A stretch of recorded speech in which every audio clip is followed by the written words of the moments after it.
আরো যুব সমাজ হলে ব্যাগগণে একত্রিত হই আকার সিদ্ধান্ত উপনীত হইলাম যে এই মাঠটান কিভাবে সংস্কার করা যায়, যেহেতু মাঠে থাকান বাধা বিপত্তি আছে। তো আরো যুব সমাজ হলে গত 21শে মার্চ শুক্রবার দিন আর একখান জুমার নামাজের পর উদ্যোগ লই এই মাঠ গান আরা সমগ্র এলাকাবাসীর উদ্যোগে আরা সংস্কার করছম, যেহেতু পবিত্র রমজান মাসের শেষে ঈদ উল ফিতর ঈদুর জামাত গান আরা আদিমস্যান বাবা আদায় করছম। এই যে এই সারা দিন 10টা 11টার পর তো আরার কর্মদিবস একেবারে সেহেরির রাগ পর্যন্ত।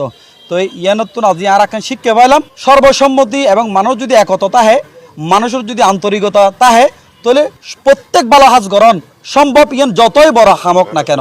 তরুণকলার এল্লে মহৎ হাজে কুশি মুরব্বী সহ এলাকাবাসী ব্যাকুনের সহযোগিতায় তৈরি হয়ে এই ঈদগাহ মাঠ।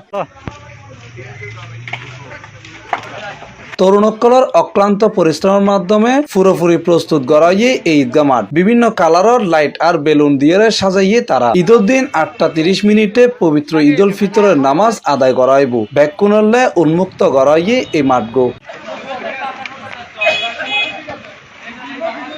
C+ TV Chittagong.